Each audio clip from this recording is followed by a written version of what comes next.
Мен биринчи жумушум, Кудайым буйруса мына жакам кармап сүйлөйүн. Биринчи жол мына Мамырова көчөнүн асфальтын басуу, экинчи Калина көчөнүн асфальтын басуу, үчүнчү Көкүмбек көчөсүнүн асфальтын басуу. Так, ал эми мына март айынан асфальт иши башталат. Ага чейинки бир абдан көйгөйлүү маселе, тетиякта Перекулөстөктө билесиңер, Масалиева, Муниева көчөсүнө жанагы эки кабаттуу көпүрөнү. Ушул көпүрө абдан биздин шаардын тургундарына ыңгайсыздык жаратып атат. Ушул көпүрөнү батыраак бүтүрүп, мынакей балдар менен сүйлөштүм, 10 февраль күнгүгө буйруса, 10 февраль күнгүгө асфальтсыз ичин эметип, жолду ачып коюуга пландаштырып атабыз. Биздин эң биринчи задачабыз ушул жолду ачып алсак, анан жана капталындагы жолдордун бардыгын эменин тиги тротуарларды оңдоп, жакшынакай витке келтиребиз. Анан ошол жерде бир аябай бир кооптуу 2 заправка бар экен, АЗС, Red Petroleum и МПА дегенчи. Ал жерде бул жагында Мунара деген 12 этаж кабаттуу үй турат, бул жагында Нурзаман үйү турат, аябай кооптуу экен. Эгер жарылуучудай болсо, биздин жүздөгөн, миңдеген биздин жарандарыбыз ошол жерден жабыркайт да. Бир адамдын бизнеси деп, бир адамдын чөнтөгү деп, канча деген биздин жарандарыбыз жабыркайт. Ошон үчүн ал кишилердин да ээлери менен азыр түшүндүрүү иштерин баштап, башка жерден, ал жерден, во-первых, тыгынды создавать этет экен, биринчиден элге кооптуу экен, экинчиден тыгынды автомобильный тыгынды создавать этет экен. Ушул маселелерди Кудайым буйруса чечебиз.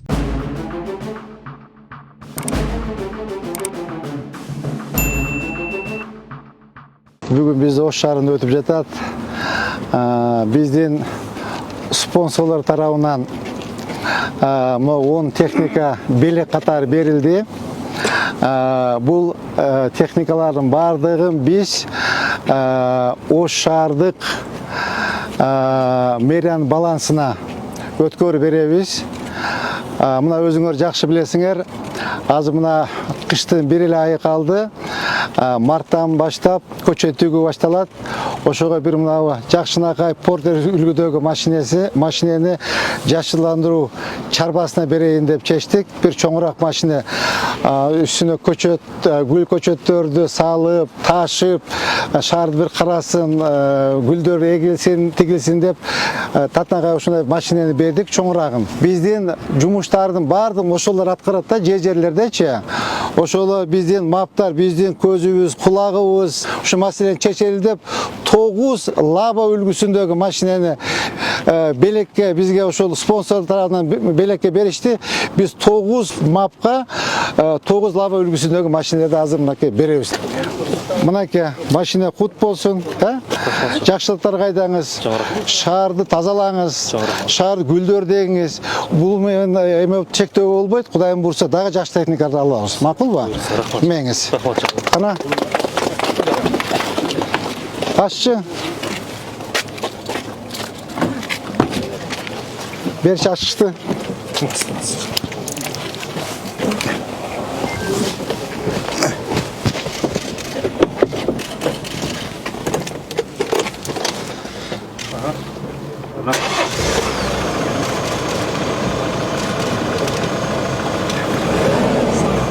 Мына сонун экен, жаңы сонун экен, аябай. Как раз силерге керек болчу, гүл ташыганы, көчөт ташыганы, Основной гүлдөргө аябай сонун болду да. Все, кут болсун. Жакшылыктар кайдаңыз. Так. Ең алты жапалак аймак башкармалыгыбыздын башчысы. Жапалак. Кандай жакшы иште, жакшы. Мен жакшылыктарга мен абайлабай дагы. Мен кут болсун, Кут болсун. Сизди 2 күнөн бери чогуу жүрүп атабыз, Машина кут болсун. Рахмат. Жакшылык күндөргө айдаңыз, элдин кызматын кылыңыз. Ошол жердеги бүт маселени чечкиле.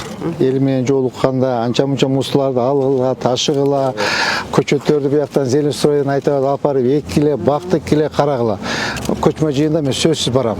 Ар бир деталын карап айдагыла. Мамлекеттики дебей, мынакей менин орун басаларым билет, бар машинелерин алып койдум. Мен өзім машинамды қойып қойдым. Давайте пешком жүрелі депчи. Эми силерде жумуш көп, силер айдагыла. Ошого кеткен бензинди мен силерге берем, жардам берем. Жакшы карап, жакшы иштегиле, макулбу? Менин МАПтын жетекчилерине силер үчүн мен эшигим такай ачык. Келгиле, чогуу чечели, сүйлөшөлү, баарлашайлы, отуралы.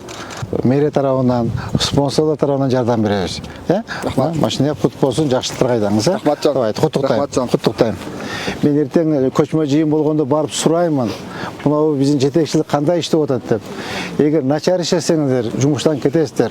Борбордук көчөлөрдө, тетиги Масалиев атабыздын атындагы көчө, Курмандан Даткай энебиздин атындагы көчө, Ленин атабыздын атындагы көчөлөрдүн баардыгын көрктөндүрүү иштерин баштайбыз. Мына эскиликке жеткен бактарын баарын кыябыз. Ордуна жаңы, современный, жакшынакай, жанагындай мусор азыраак бактарды тигебиз. Ошол моменттен пайдаланып, сиздерге да как раз көчөттөрдү беребиз. Ошолорду эме маалымат бергиле. Жылда бир 50дөн 100дөн көчөт тикселер кандай сонун болуп калат. Макулбу? Ошону менен бирге азыр мына кызыл сызыктан чыгып кеткен бардык ошодогу, особенно тетиги Масалиев көчөдө кызыл сызыкка чыгып кеткен ишканалар бар экен. Магазин, ресторан, салон, столовая, заправкалар бардыгын сносить будем. Мен сиздердин көйгөйүн абдан жакшы билем. Мен атайын өзүм инициатива көтөрүп, биринчи бюджетти карайлы, экинчи тазалыкты карайлык, үчүнчү ушу курулуш маселесин карайлык деп сиздерди чакырдым. Компаниялардын дагы бир көйгөйлөрүн уксак.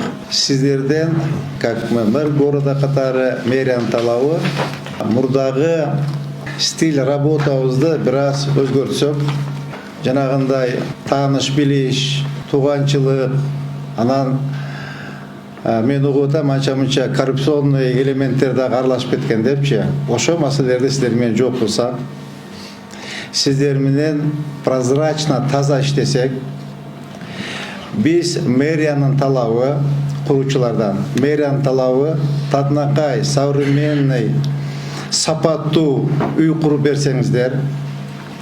Так, бул биринчи биздин талап. Экинчи талабыбыз жанагындай куруу компаниялардын баарын билебиз. Жанагы бир эмеси долевой строительство болот, экинчиси акчаңар болот, экинчиси жанагы ошо сатып ала турган элдин акчасы менен курулат да курулуштарчы.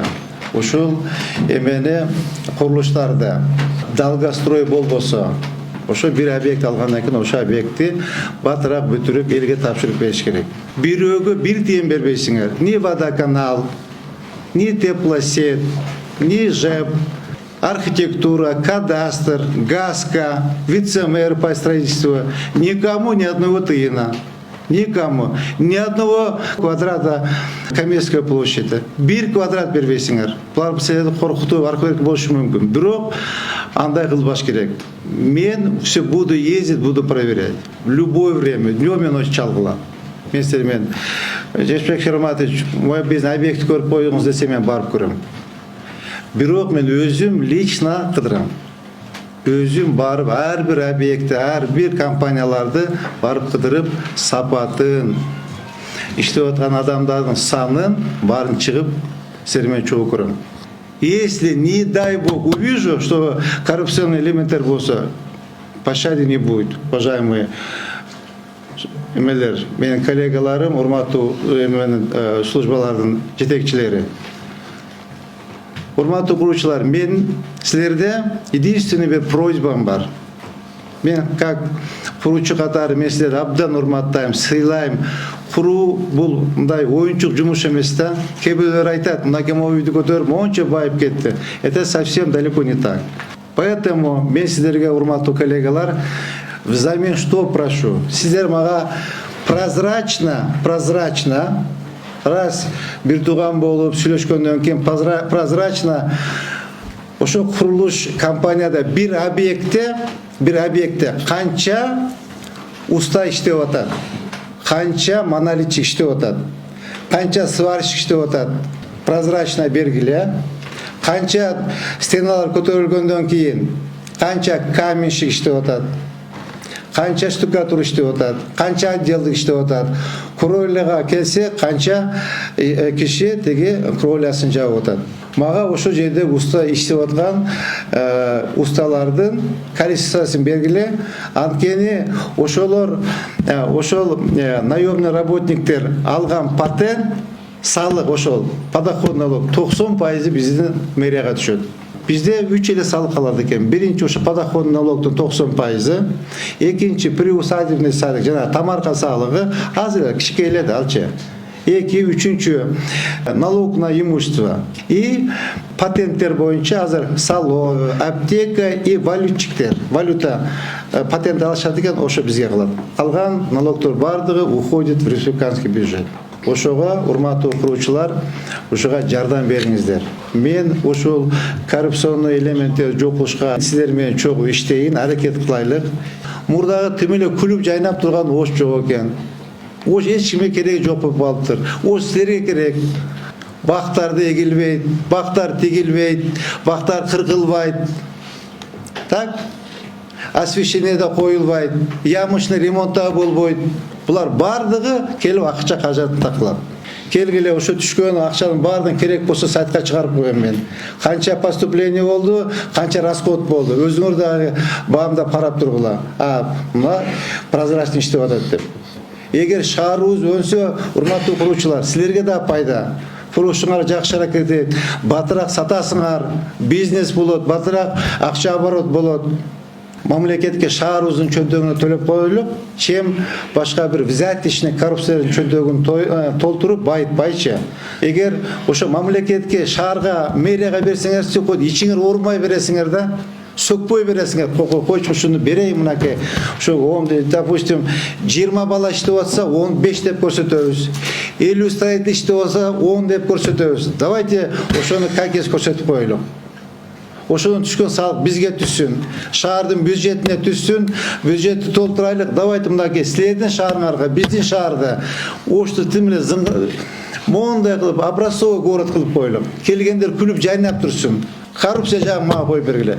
Эгер мынакей Кудай тура силердин алдыңарда мен сөз берем. Эгер оштун мэри бир тыйын алыптыр десе, ал туура эмес маалымат, мен албайм, кереги жок. Келгиле ошо мына службанын жетекчилери дагы бир тыйын албайт, сүйлөшөбүз. Коррупциянын моменти мага жок болуп берет, еще раз повторюсь. Келгиле жардам бергиле бюджет толтурганы. Кыскасы мен айтайын дегеним ушул. Чоң рахмат. Вопростор болсо бериңиздер. Анан айтайын дегеним мен куручу катары. Водоканалга барсаң, светке барсаң, ТЭЦке барсаң, булардан проблема деле болбойт. Буларда проблема наружный сеттер бардыгы эски. Ошолорду өткөрөрдө биринчи ушул наружный сеттер боюнча да көңүл буруп койсоңуз. Жарайт. Үйдү бүтүрүп аласың, наружкага улай албай жылдар туруп калган учурлар болот. Жарайт. Түшүндүм. Ошол